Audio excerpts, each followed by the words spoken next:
అంటే విశాఖ స్టీల్కి సుమారుగా 12,000 కోట్ల రూపాయలని కూటమి ప్రభుత్వం అంటే కేంద్రంలో కూడా ఎన్డీఏలో భాగస్వామ్యంగా ఉండటంతో కూటమి ప్రభుత్వం ఒక 12,000 కోట్ల రూపాయలని విశాఖ ఉక్కుకి తీసుకురావటం జరిగింది. దీనికి వైఎస్ఆర్సీపీ పార్టీ నాయకులు మాజీ మంత్రి గుడివాడ అమర్నాథ్ గారు ఇది జగన్మోహన్ రెడ్డి గారు సాధించిన విజయంగా ఆయన అభివర్ణించాడు. తప్పులేదు, వైఎస్ఆర్సీపీ పార్టీ అలా చెప్పుకోవటంలో తప్పులేదు. కాకపోతే ఈ సాధించినటువంటి విజయాన్ని చెప్పుకోవడంలో తెలుగుదేశం పార్టీ ఎక్కువ వైఫల్యం చెందిందేమో అనిపించింది. కూటమి ప్రభుత్వం ఎక్కువ వైఫల్యం చెందిందేమో అనిపించింది. ఎలా ఉంటుందంటే అంటే రాజకీయాలలో ఇప్పుడు అవతల వాళ్ళు చెప్పుకోనప్పుడు యువతల వాళ్ళు చెప్పుకునేటువంటి దానికి ఎక్కువ అవకాశం ఏర్పడతా ఉండిద్ది. నువ్వు ఒక వ్యక్తికి నువ్వు దానం చేసి రాజుగారు నువ్వు సైలెంట్గా ఉంటే ఆ దానం నేను చేశానని చెప్పుకున్నాను అనుకోండి, ఓకే అమ్మో నిజమే కావాలా, దానం జరిగింది కదా, ఓహో అనుకుంటారు కదా. అలాగే ఈ 12,000 కోట్ల రూపాయలు మేమే తెచ్చాము అని చెప్పి ఊరుకుంటే పర్వాలేదు. అసలు పోలవరానికి వచ్చినటువంటి ఈ ప్రత్యేక ప్యాకేజీ ఈ 12,000 కోట్ల రూపాయలు కూడా మేమే తెచ్చాము, అమరావతికి కూడా మోదీ గారితో మాట్లాడి కేంద్ర ప్రభుత్వంతో మాట్లాడి 15,000 కోట్ల రూపాయలు కూడా మేమే తెచ్చాము, అసలు ఈ పెన్షన్స్ 4,000 రూపాయలు కూడా మేమే చెప్పి ఇప్పిస్తున్నాము అని ఇలాంటివి కూడా చెప్పుకునేటువంటి సాహసాన్ని చేయగలిగినటువంటి సమర్థత సమర్థులు అయినటువంటి వ్యక్తులు అందులో ఉన్నారని చెప్పడంలో మాత్రం సంకోచించాల్సిన అవసరం లేదు అనేటువంటిది ప్రజాభిప్రాయం. నందిని పంది పందిని నంది చెయ్యగలిగినటువంటి సామర్థ్యత కలిగినటువంటి వ్యక్తులు ఉన్నప్పుడు నిజం అనేటువంటిది చాలా కష్టసాధ్యంగా తెలుసుకోవాల్సి వస్తుంది. నిజాన్ని నమ్మాలంటే ఏమి నమ్మాలి? నలుగురు వచ్చి నందిని పంది పంది పంది అంటే అమ్మో పందే కావాలనుకో, మనం కాదు నందిని అంటే వాళ్ళు ఏమనుకుంటారు, అమ్మో నేను నా చూపులో తేడా ఉందా లేక నేను ఆలోచిస్తున్న దాంట్లో తేడా ఉందా అనుకుంటారు. అందుకని సమాజం ప్రజలు చాలా బాధ్యతతో ఆలోచించాల్సినటువంటి తరుణం ఆసన్నమైంది. రాజుగారు నందిని పంది పంది పంది అన్నా ఏది నందో ఏది పందో చూసి ఎస్ మనం నమ్మిందే ఇది అని నిజం అని చెప్పని మనం దాని వైపు నిలబడాల్సిన పరిస్థితి ఏర్పడింది.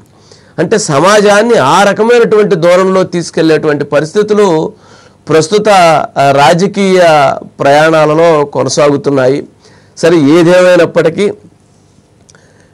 ఇక్కడ కూటమి ప్రభుత్వం వైఫల్యం అనేటువంటి పదాన్ని నేను ఎందుకు అన్నాను అని అంటే జనరల్గా రాజుగారు గతంలో 26 కోట్ల రూపాయలకు సంబంధించినటువంటి ఒక సంక్షేమ పథకాన్ని ఏదో వెల్ఫేర్ స్కీమ్ ఒక దాన్ని ఇచ్చారు రాజుగారు. ఎవరు? జగన్మోహన్ రెడ్డి గారు ఇచ్చినప్పుడు దానికి 12 కోట్ల రూపాయల యాడ్స్ అయినాయట. ఫ్రంట్ పేజీ యాడ్స్ కానీ డిజిటల్ యాడ్స్ కానీ ప్రమోషన్ యాడ్స్ కానీ టీవీలో యాడ్స్ కానీ 26 కోట్ల రూపాయల వెల్ఫేర్ స్కీమ్ని అనౌన్స్ చేసి అది డిస్ట్రిబ్యూషన్ చేస్తూ దానికోసం బటను నొక్కుతూ ఆ బటన్ నొక్కటానికి పెట్టినటువంటి ప్రచార ఖర్చు 12 కోట్లు అని అప్పుడు గతంలో కొన్ని పత్రికల్లో వాటిలో కూడా రావటం జరిగింది. మరి ఇప్పుడు 12,000 కోట్ల రూపాయలు తీసుకొచ్చినటువంటి కూటమి ప్రభుత్వం దానిని కనీసం ఏ స్థాయిలో ప్రచారం చేసుకోవాలో ఖాళీ లేనటువంటి పరిస్థితిలో అంత బిజీగా ఇంతకంటే పెద్ద పనులతో మునిగిపోయి సతమతం అయిపోయి ఉన్నటువంటి పరిస్థితి జరుగుతుంటే ప్రజలకి వాస్తవాలు ఏ రకంగా చేరతాయి అనేటువంటి దాన్ని గమనించాల్సినటువంటి అవసరం ఉందేమో, ఇది కూటమి ప్రభుత్వం ఆలోచించుకోవాల్సినటువంటి అవసరం ఉందేమో అనిపిస్తుంది రాజుగారు. ఎందుకు ఆ పదాన్ని నొక్కి ఒక్క నుంచి చెప్తున్నామనంటే జనరల్గా అంటే మనం చాలా రాజకీయాలు చూస్తున్నటువంటి తరుణంలో ఒక సక్సెస్ని తెచ్చుకున్నప్పుడు ప్రజలకు సంబంధించినటువంటి అంశాన్ని ఒక ప్రభుత్వం విజయం సాధించినప్పుడు అందుట్లో కేంద్ర ప్రభుత్వంతో ఈ 10-15 సంవత్సరాలుగా జరుగుతున్నటువంటి ప్రజానీకానికి, ప్రభుత్వాలకి, కేంద్ర ప్రభుత్వానికి జరుగుతున్నటువంటి ఒక సంఘర్షణ వాతావరణంలో జరుగుతున్నటువంటి పరిణామాలలో కేంద్ర ప్రభుత్వం నుంచి మనం ఫండ్స్ తెచ్చుకున్నప్పుడు, ఆ విజయాన్ని సాధించినప్పుడు, ఆ ఫలాలను సాధించినప్పుడు దానిని ప్రజలకు తెలియజేయాల్సినటువంటి అవసరం ఉంది. విశాఖ ఉక్కు అనేటువంటిది ఆంధ్రుల హక్కు. విశాఖ ఉక్కుకి అనేక మంది బలిదానాల తర్వాత ఏర్పడినటువంటి విశాఖ ఉక్కు జగన్మోహన్ రెడ్డి గారి హయాంలో అది అనేక రకాలైనటువంటి వివాదాలకు వెళ్ళటం జరిగింది. ప్రైవేటీకరణ దిశగా అడుగులు వేయబోవటం జరిగింది. ఆ సందర్భంగా కేంద్ర ప్రభుత్వానికి ప్రత్యుత్తరాలు జరగటం కూడా జరిగింది.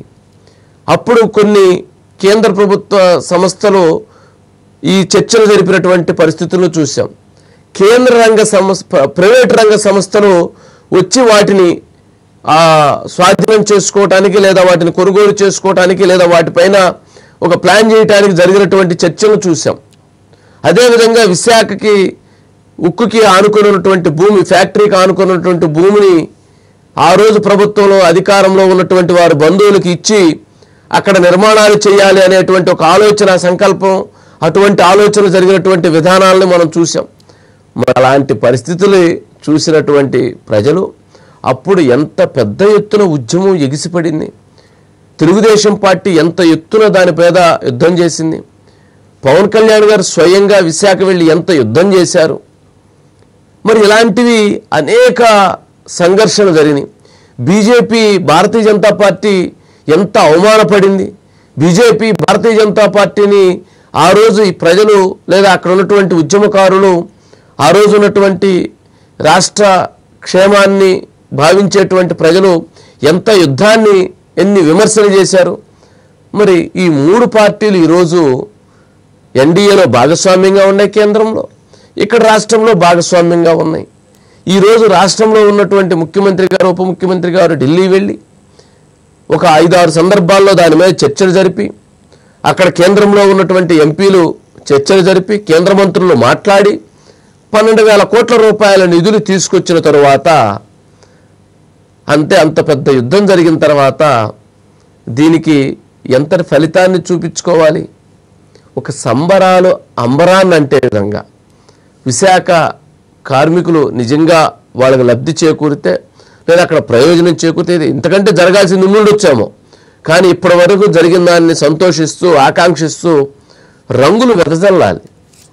పార్టీ జెండాలు అక్కడ రెపరెపరాడాలి. అక్కడ ఉన్నటువంటి కార్మికుల్లో ఉన్నటువంటి ఆనందాన్ని బయటికి తీసుకురావాలి. ఒక సందడి వాతావరణం, ఒక పండగ వాతావరణం, ఒక సెలబ్రేషన్స్ జరగాలి. జరిగినప్పుడు అది ఎవరు చేయాలి? కూటమి ప్రభుత్వం చేసుకోవాలి. చేస్తే అది కెమెరాల్లో బంధించబడితే, ఆ విజువల్ టీవీలోకి వస్తే, టీవీలో చూసినటువంటి ప్రజలు, రాష్ట్ర వ్యాప్తంగా ఉన్నటువంటి ప్రజలు, ఓహో కూటమి ప్రభుత్వం ఇంత సక్సెస్ సాధించిందా అని అనుకుంటారు. అంతేగాని అనంతపురంలో, కడపలో, లేకపోతే కర్నూలులో, లేకపోతే చిత్తూరులో, లేకపోతే ప్రకాశంలో, లేకపోతే గుంటూరులో, లేదా ఇక్కడ ఉన్నటువంటి ప్రజానీకానికి విశాఖ ఉక్కుతోటి ఏమి బాండింగ్ ఉండేది? కామన్ మ్యాన్కి, చదువుకున్న వ్యక్తులకి, ఇది రాష్ట్ర అవసరాలకి, రాష్ట్ర ప్రయోజనాలకి ఎంత ఉపయోగపడుతుందో తెలుసు. కామన్ మ్యాన్కి దాని గురించి పెద్ద ఇది ఉండదు. కానీ అక్కడ సంబరాలు జరిగినటువంటి అంశాలు బయటకు వస్తే ప్రజలు ఓహో ఇది కూటమి ప్రభుత్వం సాధించినటువంటి విజయం కావాలా అని భావిస్తారు. 12,000 కోట్ల రూపాయలు తెచ్చి అక్కడ ప్రజలని, అక్కడ ఉన్నటువంటి విశాఖ ఉక్కును కాపాడారు అనుకుంటారు.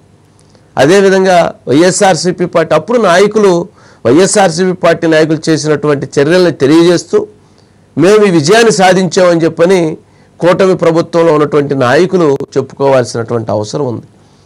మరి ఇవన్నీ ఎవరు చెబుతారు రాజుగారు? ఎవరు చెబుతారు?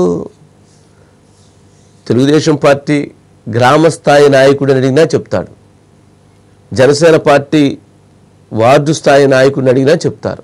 ఒక కార్యకర్తను అడిగినా చెప్తారండి. ఆలోచనలో ప్రభుత్వాన్ని నడిపేటువంటి అధికార యంత్రాంగంతో పాటు పార్లర్గా ప్రభుత్వానికి రాజకీయపరమైనటువంటి ఆలోచన కలిగినటువంటి సెటప్ సిస్టము, ఒక నాయకత్వం పనిచేస్తుండాలి. వీళ్ళు లైన్ పాపం అధికార యంత్రాంగం ఓహో దీన్ని ఇలా సంబరాలు చేయాలి, దీన్ని ప్రజల్లోకి ఎలా తీసుకెళ్ళాలి, దీన్ని ఇలా ఉండదు వాళ్ళకి. ఎస్ మనం పర్ఫెక్ట్గా డ్రాఫ్ట్ చేసామా, మనం కేంద్రంతో మాట్లాడామా, ఓకే మనం తెప్పించామా, దాని తర్వాత ఎలా ఉపయోగించాలి, ఆ సిస్టమ్ని ఎలా తీసుకెళ్లాలనేటువంటి ఒక మంచి ఆలోచన చేస్తారు తప్ప దాన్ని ప్రజలకు అనుసంధానం చేసే విధంగా, దాన్ని పార్టీలకు అనుసంధానం చేసే విధంగా, దాన్ని నాయకులకు అనుసంధానం చేసే విధంగా, రేపు దాన్ని ఓటుకు టర్న్ చేసే విధంగా చేసుకునేటువంటి ఆ ప్రక్రియను మాత్రం ఖచ్చితంగా అది పార్టీ లైను తెలిసినటువంటి వాళ్ళు మాత్రమే అది చేయగలుగుతారు.